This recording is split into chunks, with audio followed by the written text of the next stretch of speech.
that I lose, no face with consolation, offered me within thy holy word.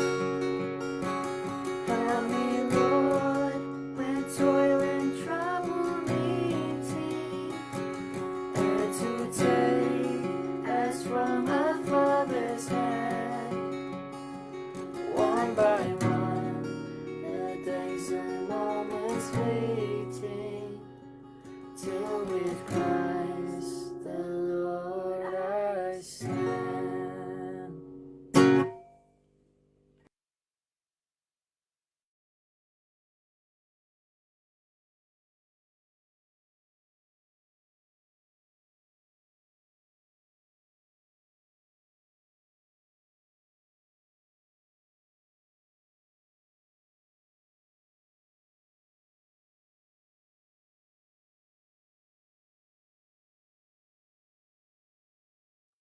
Shall we start?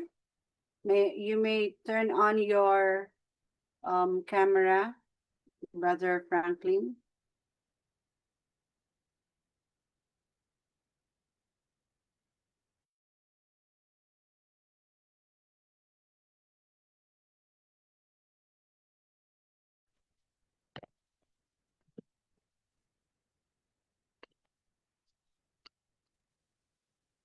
Okay, magandang hapon po muli mga kapatid. So tayo po ay muling mag-aaral ng ating pong devotional na mula sa devotional book na God's Amazing Grace. Tayo po ay pangungunahan ng pag-aaral ni Sister Daniela Arus. Dito po ba Sister Daniela? And then bago po yan, tayo po ay kaawitan ng ating opening song and opening prayer na ipagkaloob natin kay Sister Kai. Sister Kai, and mapapakinggan na po natin ang ating pong speaker. And sa mga kapatid na mayroong mga karagdagan, sa mga may mga nakitang paglilinaw pa o mga karagdagan liwanag na kanila pong nakita sa ating pong pag-aaralan, ay maaari po silang magdagdag, and closing song and closing prayer by our speaker. So ngayon tayo po ay mag-aawitan ng ating pong opening song. Tayo pong lahat ay sabay-sabay umawit.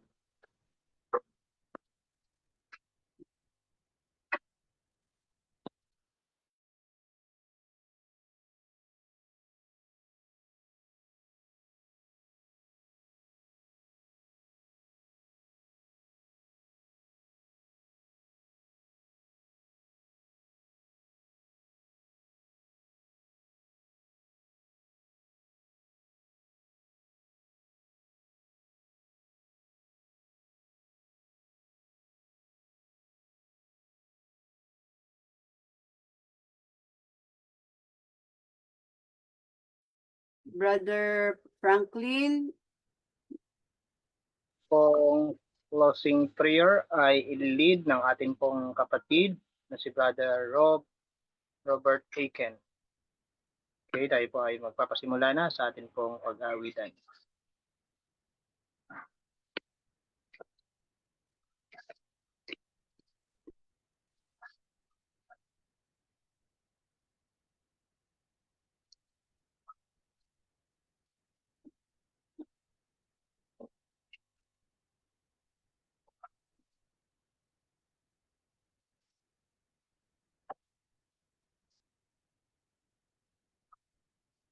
Okay, sa muli po mga kapatid, pagkatapos po nating mag-awitan ng ating pong opening song, ay pangunahan tayo ng opening prayer ni Brother Robert Aiken.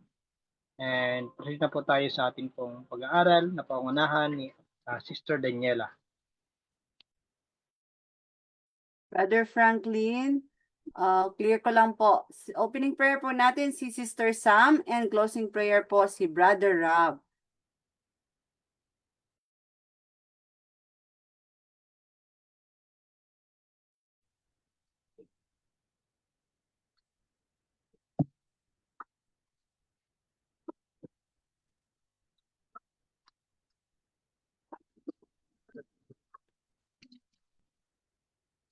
Okay po, ang ating pong opening prayer ay si Sister Sam, and ang ating pong closing prayer ay sasarado ni Brother Robert Aiken.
Tayo po ay manalangin.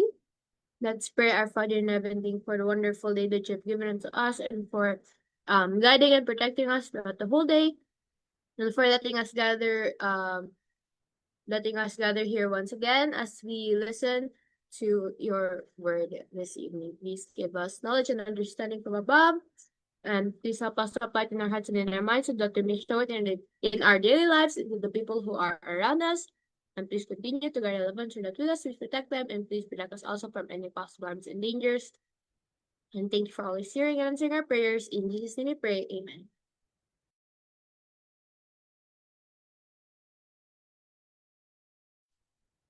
Maraming pong salamat. So ngayon po, tatawagin na po natin si Sister Daniela bilang manguna sa ating pag-aaral. Ayan, so mapagpalang gabi po sa ating lahat. Ayan, so share screen ko muna yung aking slide. So purihin po ang Panginoon sa kanyang kabutihan sa ating mga pagbabiyahe ay nakarating tayo ng ligtas sa ating mga tahanan. At ayan, so habang po natin hinihintay itong share screen ko mga kapatid, parang hindi ako maka-share screen eto po pala, sorry. Phone lang po kasi gamit ko. So, clear po ba boses ko, Kuya Frank? Okay po. So,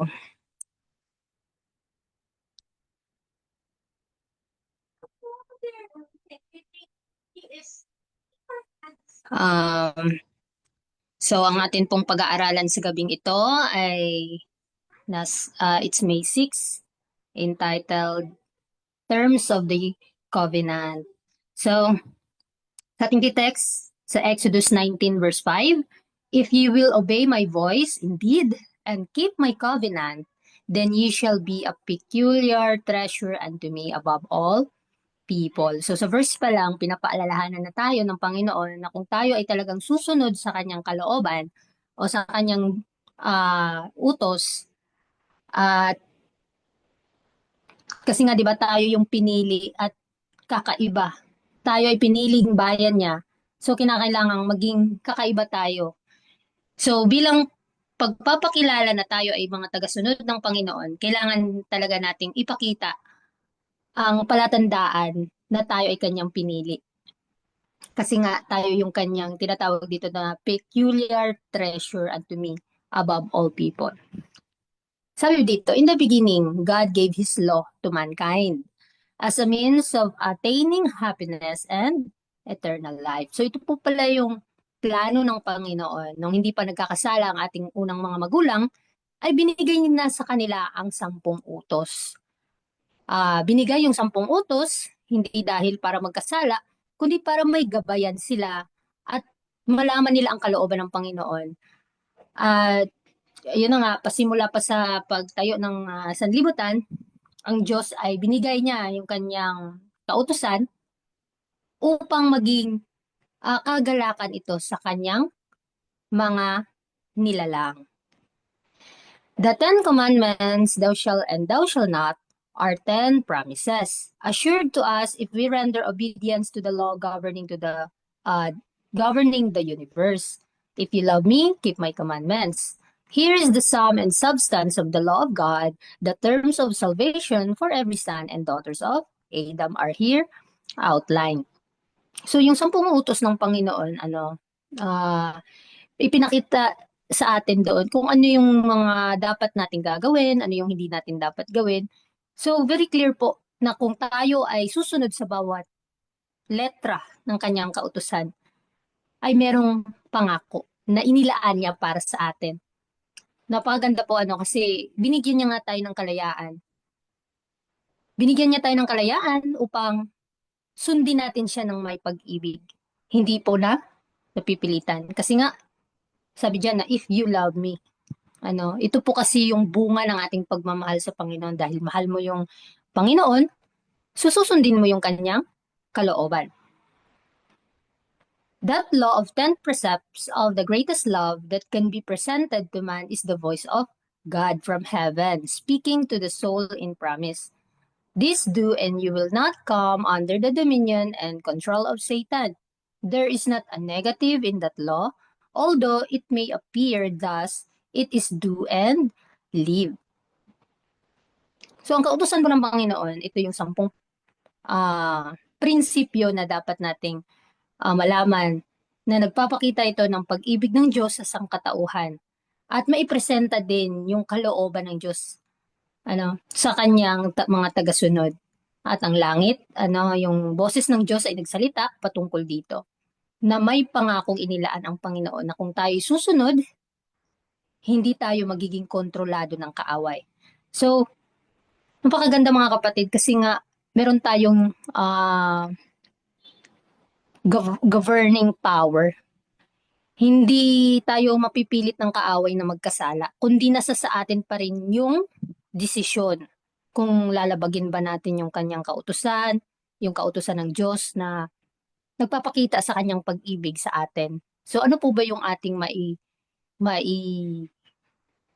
maipapakita sa Panginoon bilang bayad o bilang sukli sa kanyang binigay sa atin na biyaya o pagpapala. So, sabi pa dito na the condition of eternal life is now just what it always has been, just what it was in paradise before the fall of our first parents. Perfect obedience to the law of God, perfect righteousness. So ito po pala yung sekreto ng una nating mga magulang para masunod natin yung kanyang kalooban. Ito yung nais din ng Panginoon na maibalik na sa atin yung perpektong pagsunod sa kanyang kautusan. Yung perpektong katwiran na dahil sa kasalanan ay nawala ito sa sangkatauhan. So nais ng Panginoon na maibalik ulit, na ma-restore ito sa atin mismo. If eternal life were granted on any condition short of this, then the happiness of the whole universe would be imperiled. The way would be open for sin with all its train of woe and misery to be immortalized. So kung yung buhay na walang hanggan ay pinagkaloob sa atin na may kondisyon, ito po yung nagpapakita, 'di ba, na yung kautusan ng Panginoon ay binigay sa atin hindi para tayo ay pilitin na sundin, kundi kailangan na maipakita din natin na minamahal din natin yung Panginoon. Kasi this is conditional, na if you love me, keep my commandments. So hindi ibig sabihin na ito'y conditional, na kung hindi ka susunod, nasa sa atin pa rin yung desisyon. Ayaw din kasi talaga ng Panginoon na mapahamak tayo. Binigyan niya nga tayo, 'di ba, ng provisionary time para maitama yung ating mga pagkakamali. Na kahit may mga bagay tayong sinasadya na gawin yung mga mali at hindi kalooban ng Panginoon, pero binigyan niya pa rin tayo ng pagkakataon na baguhin yun at maibalik yung kanyang kalooban. At yung landas na ating tinatahak ay ninanais ng Panginoon na ito ay maging matuwid at ito'y magiging may ayon sa kanyang kalooban. At yun nga, sinasanay tayo ng Panginoon para tayo ay mabago o maibalik sa atin yung nasira o yung karakter ng Panginoon sa tao. Christ does not lessen the claims of the law. In unmistakable language, he presents obedience to it as the condition of eternal life, the same condition that was required of Adam before his fall. So ito po pala yung kondisyon nung hindi pa nagkasala si Adan, binigay ang kautusan na kung siya ay magkamali, ay may hindi talaga magandang mangyayari. Ganon din sa atin. No, we are under grace. So kailangan natin yun na gamitin yung biyaya ng Panginoon para talagang masunod natin ang Panginoon. Kasi nga, di ba, minsan tayo iniisip natin na si Adam nga, di ba, meron siyang sinless life or sinless nature. Pero nagkakasala na siya. Nagkasala siya. How much more sa atin na may sinful nature tayo? Kaya yun yung mga reason ng mga tao na hindi talaga daw natin kayang hindi magkasala. Kasi nature na nating magkasala. But pinatunayan nga sa atin ng ating Panginoon na nabuhay siya dito sa mundo na may sinful nature. But he overcome ang kasalanan through fully submit sa Ama. So ganun din tayo. So nawa maalala natin yung buhay ng Panginoon kung paano siya naging halimbawa sa atin. Sabi diyan, the requirement under the covenant of grace is just as broad as the requirement made in Eden. Harmony with God's law, which is holy, just, and good.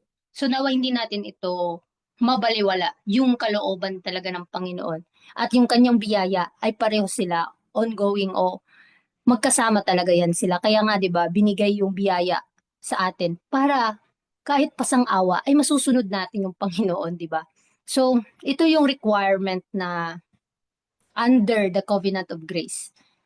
Napakalawak ito, mga kapatid. Kaya kailangan nawa maintindihan natin na binigay ang ng Panginoon yung kautusan at binigay niya din sa atin yung biyaya para kapag yun yung pinagsama natin ay talagang masusunod natin at meron pa, may halimbawa pa tayong dapat na sundan. Kaya mga kapatid, how wonderful talaga na pag-aralan yung buhay ng ating Panginoon kung paano siya namuhay dito sa mundo.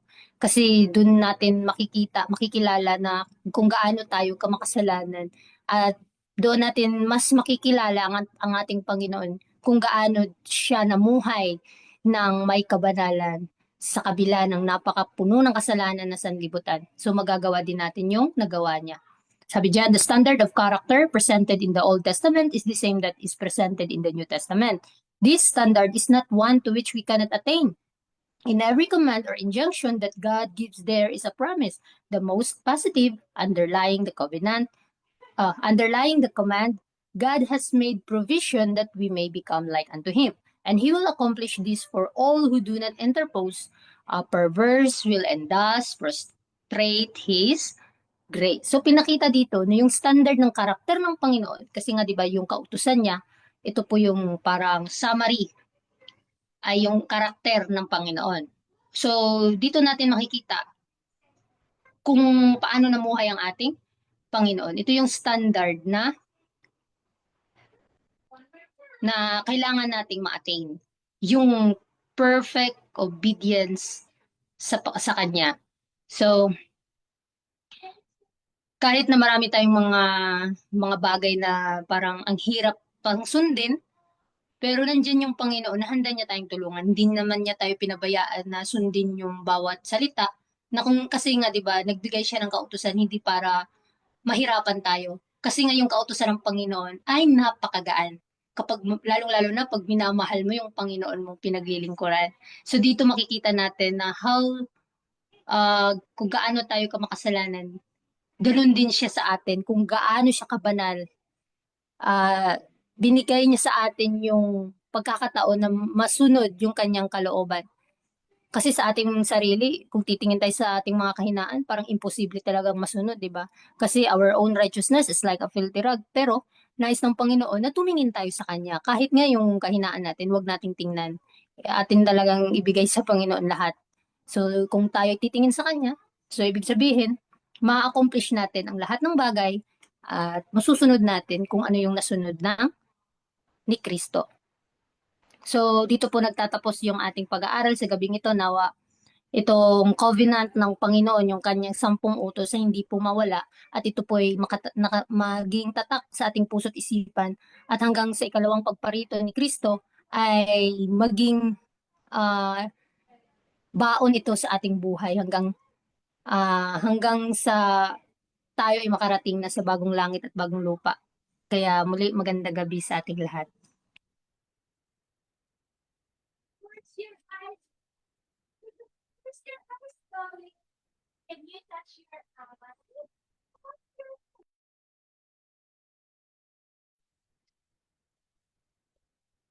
Marami pong salamat, Sister Daniela, sa inyo pong pagbabahagi ng salita ng Diyos. Pangunguna sa atin sa hapong ito, sa gabing ito, sa atin pong pag-aaral na may pinamagatang terms of covenant.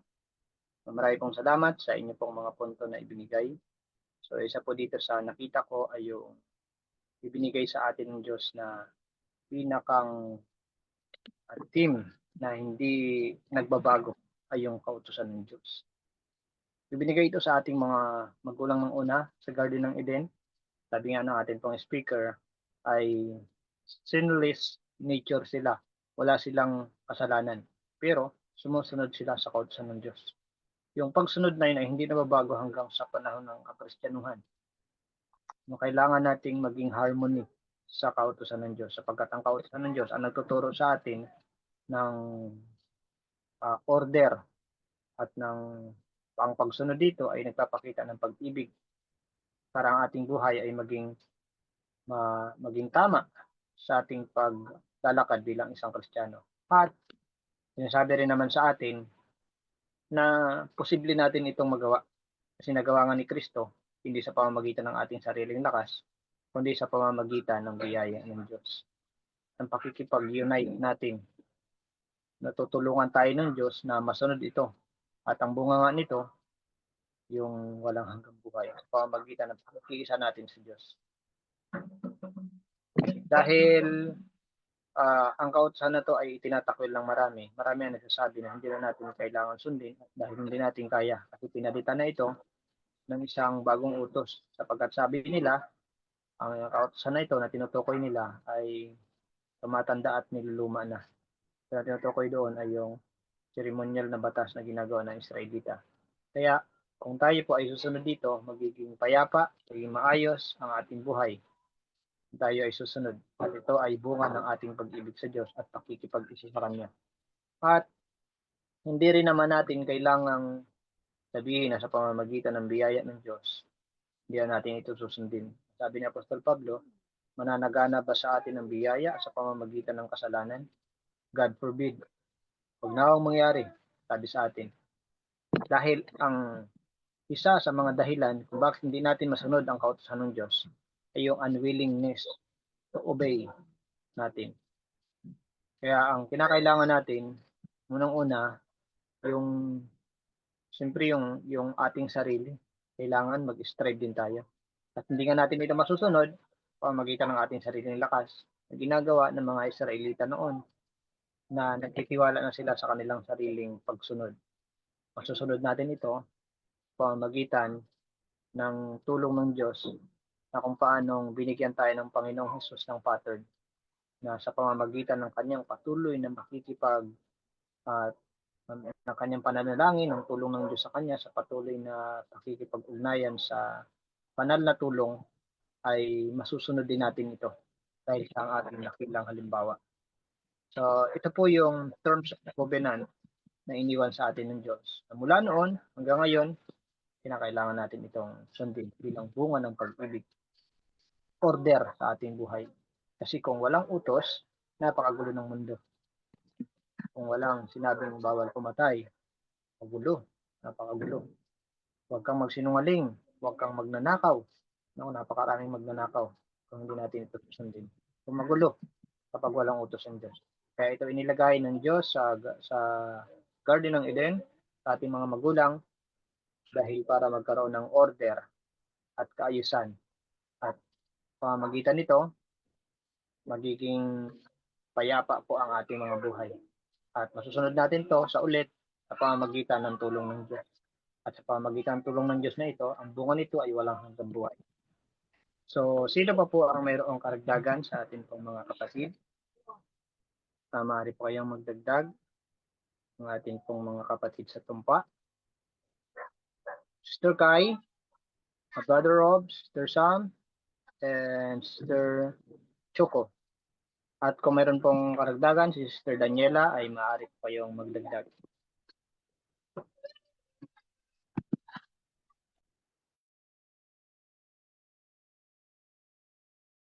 Good evening po sa lahat. Good evening, Brother Franklin. Alam kong pagod na pagod ka pa. At ang ating mga kasama dito na mga nagbiyahe pa. Praise God sa inyong matiwasay na pagbabiyahe. Anyway, ang ating lesson sa gabing ito ay kasama dun sa Covenant series ng God's Amazing Grace na yung tema ngayong gabi ay nagpapaalala sa atin na yung promise ng Panginoon mangyayari lang kapag tayo ay sumunod. So, kaya walang mga tao na fully aware na nagkakasala na masaya. Pansin nyo ba? Because you will always be haunted by guilt and you will never be happy when you are fully aware that you are transgressing the law of God. So, the love and peace that you will feel or that you will enjoy comes in obeying the law of God. So, once na ikaw ay nasa buhay ng pagsalangsang, hindi ka rin talaga magiging masaya. Kasi alam mo na hindi mo na fulfill yung part mo ng covenant with God. Diba? Kasi nga ang sabi ng Diyos, sa tipan niya, bibigay niya sa'yo yung fulfill niya yung mga promises sa'yo makakamit mo yung mga pangako na yon. Pero may condition yun, on condition of obedience. So, even our happiness and joy and peace in life dwells on doing our part of the covenant. Diba? So, we keep the law, God fulfills His promises.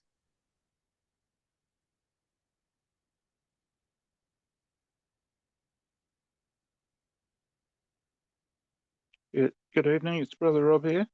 If I can just make a quick comment.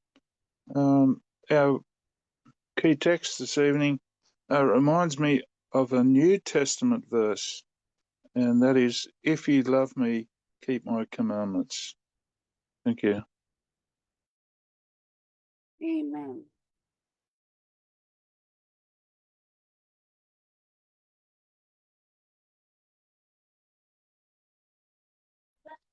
Amen. So meron pa po? Meron pa po? Kung wala na po, ay basahin ko muli ang atin pong palaging, kung palagi na natin ito naririnig, pero wala nga lang po sa ibang mga tagapakinig. Basahin po natin ang Deuteronomy 11, verse 18 hanggang patuloy. Ang sabi dito, "Kaya't inyong ilalagak itong aking mga salita sa inyong puso at sa inyong kaluluwa, at inyong itatali na pinakatanda sa inyong kamay at pinakatali sa inyong noo."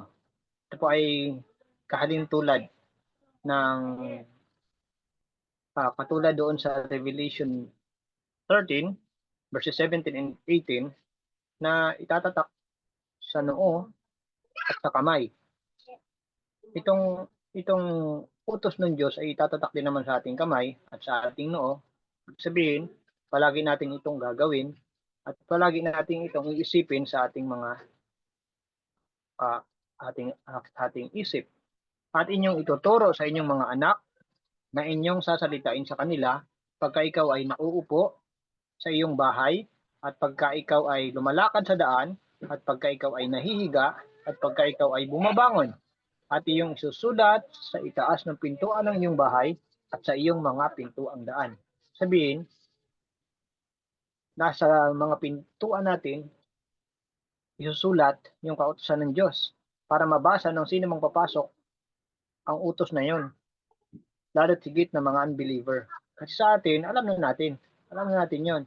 Pero may mga bisita po tayo na hindi natin kakilala. Maaaring may mga kamag-anak tayong unbeliever, nasa kalagayan sila ng pagano, at mayroon din naman tayong mga kakilala, kaibigan, at higit yung ating mga kamag-anak na higit na malapit sa atin, para sila ay makapag-isip din na kailangan palang sundin yan para maging mapayapa. At siyempre, kailangan din natin na sundin sa ating buhay para makita nila yung liwanag na sa atin. Sabi ni Matthew 5:16, "Let your light so shine before men that they may see your good works and glorify your Father which is in heaven." Sapagkat ang ilawan ay hindi itinatago sa ilalim o sa kama, kundi idinalagay sa pintuan upang makita ng sino mang papasok ang ilaw, upang makita nila ang liwanag sa kanilang daan.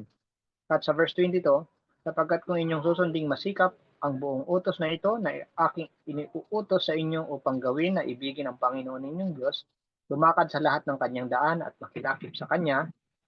Sa verse 26, "Narito, inilalagay ko sa harap ninyo sa araw na ito ang pagpapala at ang sumpa." Ang pagpapala po ay kung tayo ay susunod, at ang sumpa kung tayo ay hindi susunod. Kaya sabi doon sa binasa natin, binanggit doon na kung gagawin mo ito, hindi niya sinabing kung hindi mo ito gagawin. Kung gagawin natin ito, magiging mapayapa tayo. "Ang pagpapala kung inyong didinggin ang mga utos ng Panginoon ninyong Diyos na aking iniuutos sa inyo sa araw na ito," sa verse 28, "at ang sumpa kung hindi ninyo didinggin ang aking mga utos, ang mga utos ng Panginoon ninyong Diyos, kundi kayo lilihis sa daan na aking iniuutos sa inyo sa araw na ito upang sumunod sa ibang mga Diyos na hindi ninyo kilala." Ito po yung sumpa, at yung pagsunod ay yung pagpapala. So, sana po ay naging malinaw ang ating pong pag-aaral sa gabing ito. So, sa ngayon po, tayo po ay dadako na sa ating pong closing song, and closing prayer is led by our brother Rob Aiken. Okay, let's proceed to our closing song.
Let's pray.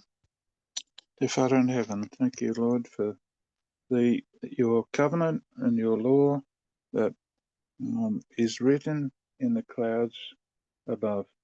Lord, we see the covenant as a blessing and as a promise as we learn to trust God and to obey and follow his will. And we thank you, Lord, for the promise that we can also live our victory. We can also have victory over temptation, and we can uphold the law in our lives.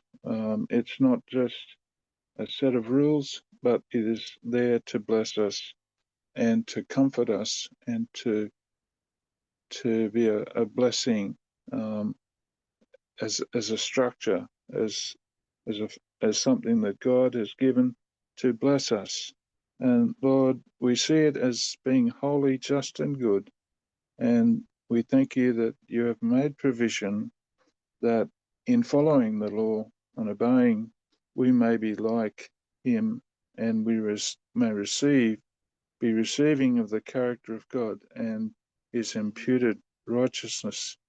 Lord, we see the secondary promise that as we obey God and put our trust in you, we may receive the blessings of obeying the law in our lives. And thank you, Lord, for the victory through Jesus and the promise offered of eternal life for all who would obey. We thank you in this, and we thank you and ask it all in Jesus' name. Amen.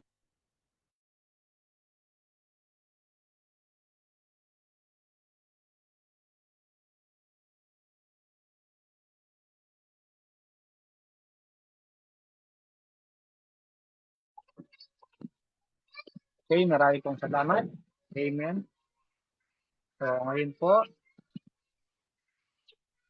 tayo po ay inimbitahan ko po ang bawat isa na tayo po ay dumalo sa ating morning devotional sa gabi naman po sa parehong oras. God bless po sa ating